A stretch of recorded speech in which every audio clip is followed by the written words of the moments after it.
ക്രിസ്തുവിലുള്ള പ്രിയപ്പെട്ട സഹോദരി സഹോദരന്മാരെ, ദൈവവചനം ലേവ്യരുടെ പുസ്തകത്തിനുള്ള വായന 21-ാം അധ്യായം 1 മുതൽ 24 വരെയുള്ള വാക്യങ്ങൾ. പൗരോഹിത്യ വിശുദ്ധി.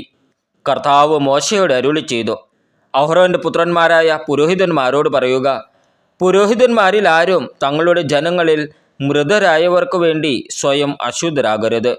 എന്നാൽ തൻ്റെ അടുത്ത ചാർച്ചക്കാരെ പ്രതി പിതാവ്, മാതാവ്, മകൻ, മകൾ, സഹോദരൻ എന്നിവരെ പ്രതി അവൻ സ്വയം മാലിന്യം ഏറ്റുകൊള്ളട്ടെ. അതുപോലെ കന്യകയായ സഹോദരിയെ പ്രതിയും അവിവാഹിതയായ അവൾ അവന് ബന്ധപ്പെട്ടവളാണ്. അവൻ തൻ്റെ ജനങ്ങളിൽ പ്രമുഖനായിരിക്കുകയാൽ തന്നെ മലിനനാക്കുകയോ അശുദ്ധനാക്കുകയോ അരുത്. ദുഃഖസൂചകമായി പുരോഹിതന്മാർ തല മുണ്ടനം ചെയ്യുകയോ താടി വടിക്കുകയോ ശരീരത്തിൽ മുറിവുണ്ടാക്കുകയോ അരുത്. ദൈവത്തിൻ്റെ മുമ്പിൽ അവർ വിശുദ്ധരായിരിക്കണം. ദൈവത്തിൻ്റെ നാമം അശുദ്ധമാക്കരുത്. അവരാണ് ദൈവമായ കർത്താവിന് ദഹനബലികളും ഭോജനബലികളും അർപ്പിക്കുന്നത്. അതുകൊണ്ട് അവർ വിശുദ്ധരായിരിക്കണം. അവർ വേശ്യയെയോ അശുദ്ധിയാക്കപ്പെട്ടവളെയോ ഭർത്താവ് ഉപേക്ഷിച്ചവളെയോ വിവാഹം ചെയ്യരുത്. എന്തെന്നാൽ പുരോഹിതൻ ദൈവസന്നിധിയിൽ വിശുദ്ധനായിരിക്കണം. നിന്റെ ദൈവത്തിന് കാഴ്ചയപ്പം സമർപ്പിക്കുന്നതിനാൽ നീ അവനെ വിശുദ്ധീകരിക്കണം. അവൻ നിനക്ക് വിശുദ്ധനായിരിക്കണം. കാരണം നിങ്ങളെ വിശുദ്ധീകരിക്കുന്ന കർത്താവായ ഞാൻ പരിശുദ്ധനാണ്. പുരോഹിതൻ്റെ മകൾ പരസംഗം ചെയ്ത് തന്നെ മലിനമാക്കിയാൽ അവൾ തൻ്റെ പിതാവിനെ അശുദ്ധനാക്കുന്നു. അവളെ അഗ്നിയിൽ ദഹിപ്പിക്കണം. അഭിഷേകതൈലം തലയിൽ ഒഴിക്കപ്പെട്ടവനും വിശുദ്ധ വസ്ത്രങ്ങൾ ധരിക്കാൻ പ്രതിഷ്ഠിക്കപ്പെട്ടവനും സഹോദരന്മാരിൽ പ്രധാന പുരോഹിതനുമായവൻ തൻ്റെ തല നഗ്നമാക്കുകയോ വസ്ത്രം കീറുകയോ അരുത്. അവൻ ശവശരീരങ്ങൾ സ്വന്തം മാതാവിൻ്റെയോ പിതാവിൻ്റെയോ തന്നെ ആയാലും സ്പർശിക്കുകയോ അവയാൽ തന്നെ അശുദ്ധനാക്കുകയോ അരുത്. അവൻ വിശുദ്ധ സ്ഥലം വിട്ടു പുറത്തു പോകുകയോ ദൈവത്തിൻ്റെ വിശുദ്ധ സ്ഥലം അശുദ്ധമാക്കുകയോ അരുത്. എന്തെന്നാൽ ദൈവത്തിൻ്റെ അഭിഷേക തൈലത്തിൻ്റെ കിരീടം അവൻ്റെ മേലുണ്ട്. ഞാനാണ് കർത്താവ്. കന്യകയെ ആയിരിക്കണം അവൻ ഭാര്യയായി സ്വീകരിക്കുന്നത്. വിധവ, ഉപേക്ഷിക്കപ്പെട്ടവൾ, മലിനയാക്കപ്പെട്ടവൾ, വേശ്യ എന്നിവരെ അവൻ വിവാഹം ചെയ്യരുത്. സ്വജനത്തിൽ നിന്ന് ഒരു കന്യകയെ വേണം അവൻ ഭാര്യയായി സ്വീകരിക്കാൻ. അങ്ങനെ അവൻ തൻ്റെ മക്കളെ സ്വജനങ്ങളുടെ ഇടയിൽ അശുദ്ധരാക്കാതിരിക്കട്ടെ. ഞാനാണ് അവന് വിശുദ്ധീകരിക്കുന്ന കർത്താവ് മോശയോട് അരുളി ചെയ്തു, അഹ്റോനോട് പറയുക, നിന്റെ സന്താന പരമ്പരയിൽ എന്തെങ്കിലും അംഗവൈകല്യമുള്ളവർ ദൈവത്തിന് കാഴ്ചയപ്പം അർപ്പിക്കാൻ അടുത്തു വരരുത്. കുരുടൻ, മുടന്തൻ, വികൃതമായ മുഖമുള്ളവൻ, പതിഞ്ഞതോ അധികം പൊന്തി നിൽക്കുന്നതോ ആയ മൂക്കുള്ളവൻ, ഒടിഞ്ഞ കയ്യോ കാലോ ഉള്ളവൻ, തീരെ പൊക്കം കുറഞ്ഞവൻ, കാഴ്ചയ്ക്ക് തകരാറുള്ളവൻ, ചൊറിയോ ചുണങ്ങോ ഉള്ളവൻ, ഉടഞ്ഞ വൃഷണങ്ങൾ ഉള്ളവൻ എന്നിവർ അടുത്തു വരരുത്. പുരോഹിതനായ അഹ്റോന്റെ സന്തതികളിൽ അംഗവൈകല്യമുള്ള ഒരുവനും കർത്താവിന് ദഹനബലി അർപ്പിക്കാൻ അടുത്തു വരരുത്. എന്തെന്നാൽ ദൈവത്തിൻ്റെ വിശുദ്ധവും അതിവിശുദ്ധമായ അപ്പം അവന്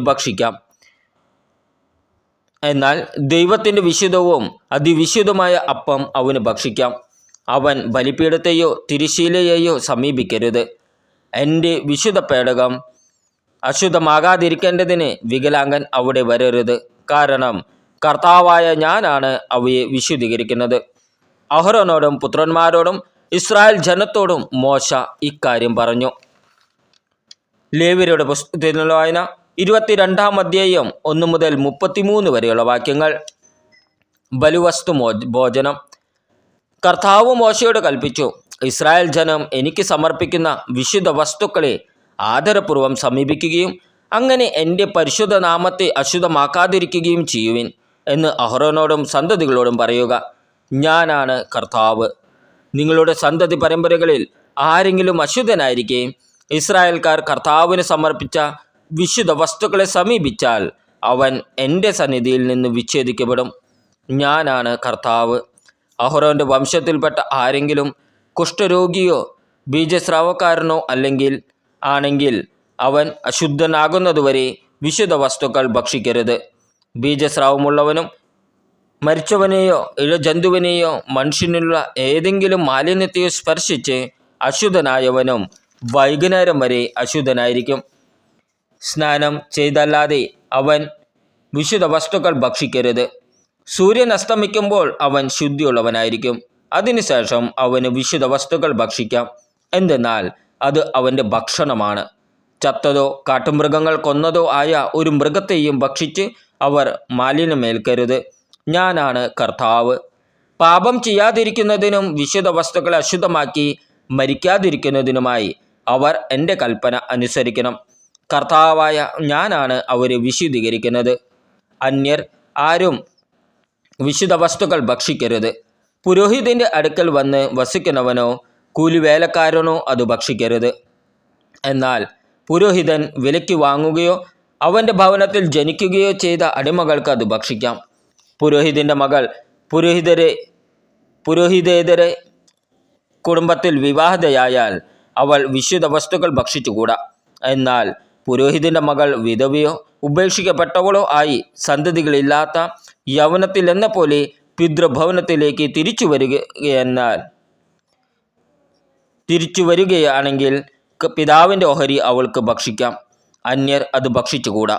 ആരെങ്കിലും അറിയാതെ വിശുദ്ധ വസ്തു ഭക്ഷിച്ചു പോയാൽ അതിൻ്റെ വിലയുടെ 1/5 കൂടിച്ചേർത്ത് പുരോഹിതനെ ഏൽപ്പിക്കണം. ഇസ്രായേൽ ജനം തങ്ങളുടെ കർത്താവിന് സമർപ്പിച്ച വിശുദ്ധ വസ്തുക്കളൊന്നും പുരോഹിതൻ അശുദ്ധമാക്കരുത്.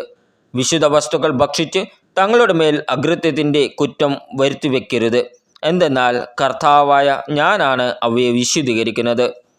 കർത്താവ് മോശയോട് അരുളി ചെയ്തു, അഹരോനോടും പുത്രന്മാരോടും ഇസ്രായേൽ ജനത്തോടും പറയുക, ഇസ്രായേൽ ഭവനത്തിലോ ഇസ്രായേലിലെ പരദേശികളിലോ ഉള്ള ആരെങ്കിലും കർത്താവിന് ദഹനബലിയായി നേർച്ചയോ സ്വഭിഷ്ട കാഴ്ചയോ സമർപ്പിക്കുമ്പോൾ അത് സ്വീകാര്യമാകണമെങ്കിൽ കാഴ്ചവെക്കുന്നത് മാടുകളിലോ ചെമ്മരിയാടുകളിലോ കോലാടുകളിലോ നിന്നെടുത്ത ഊനമറ്റ ഒരു ആൺമൃഗമായിരിക്കണം. ന്യൂനതയുള്ള ഒന്നിനെയും കാഴ്ചവെക്കരുത്. അത് സ്വീകാര്യമാവുകയില്ല. ആരെങ്കിലും കർത്താവിന് നേർച്ചയും സ്വാഭിഷ്ട കാഴ്ചയും സമാധാന ബലിയായി അർപ്പിക്കുമ്പോൾ അത് സ്വീകാര്യമാകണമെങ്കിൽ കാലിക്കൂട്ടത്തിലോ ആട്ടിൻകൂട്ടത്തിലോ നിന്നെടുത്ത ഊനമറ്റ മൃഗത്തെ കാഴ്ചവെക്കണം. അതിന് ഒരു ന്യൂനതയും ഉണ്ടായിരിക്കരുത്. അന്ധതയുള്ളതോ അംഗഭംഗം സംഭവിച്ചതോ മുടന്തുള്ളതോ എന്തെങ്കിലും വ്രണമോ തടിപ്പോ പുഴുക്കടിയോ ഉള്ളതോ ആയ ഒന്നിനെയും കർത്താവിന് സമർപ്പിക്കരുത്. ഇവയെ കർത്താവിൻ്റെ ബലിപീഠത്തിൽ ദഹനബലിയായി അർപ്പിക്കരുത്. അവയവങ്ങളിൽ എന്തെങ്കിലും കുറവോ കൂടുതലോ ഉള്ള കാളയെയോ ആടിനെയോ സ്വഭിഷ്ട കാഴ്ചയ്ക്കായി അർപ്പിക്കാം. എന്നാൽ നേർച്ചയായി അത് സ്വീകാര്യമല്ല. വൃഷണങ്ങൾ ഉടച്ചതോ ചതച്ചതോ എടുത്തു കളഞ്ഞതോ മുറിച്ചതോ ആയ മൃഗത്തെ നിങ്ങളുടെ ദേശത്ത് വെച്ച് കർത്താവിന് കാഴ്ചവെക്കരുത്. വിദേശികളിൽ നിന്ന് നിങ്ങൾക്ക് കിട്ടിയ ഇത്തരം ഒരു മൃഗത്തെയും നിങ്ങളുടെ ഭവനത്തിന് ഭോജനബലിയായി അർപ്പിക്കരുത്. അവയ്ക്ക് ന്യൂനതയുണ്ട്. അംഗഭംഗമുള്ളതാകയാൽ അവ സ്വീകാര്യമല്ല. കർത്താവ് മോശയോട് അരുളി ചെയ്തു, ഒരു കാളയോ ചെമ്മരിയാടോ കോലാടോ ജനിച്ചാൽ അത് തള്ളയോടുകൂടി 7 ദിവസം നിൽക്കട്ടെ. എട്ടാം ദിവസം മുതൽ കർത്താവിന് ദഹനബലിക്ക് അത് സ്വീകാര്യമായിരിക്കും. പശുവോ പെണ്ണാടോ എന്തു തന്നെയായാലും തള്ളയെയും കുട്ടിയെയും ഒരേ ദിവസം തന്നെ കൊല്ലരുത്. കൃതജ്ഞത ബലിയർപ്പിക്കുമ്പോൾ കർത്താവിന് സ്വീകാര്യമാകുന്ന വിധത്തിൽ വേണം അത് അർപ്പിക്കാൻ. അത് അന്ന് തന്നെ ഭക്ഷിക്കണം. അതിൽ ഒട്ടും പിറ്റേ ദിവസം രാവിലെ വരെ ശേഷിക്കരുത്. ഞാനാണ് കർത്താവ്. നിങ്ങൾ എൻ്റെ കൽപ്പനയനുസരിച്ച് പ്രവർത്തിക്കുവിൻ. ഞാനാണ് കർത്താവ്. ഇസ്രായേൽ ജനങ്ങളുടെ ഇടയിൽ എൻ്റെ പരിശുദ്ധി പ്രഘോഷിക്കപ്പെടേണ്ടതാകയാൽ നിങ്ങൾ എൻ്റെ വിശുദ്ധനാമത്തെ അശുദ്ധമാക്കരുത്. നിങ്ങളെ വിശുദ്ധീകരിക്കുന്ന കർത്താവ് ഞാനാണ്.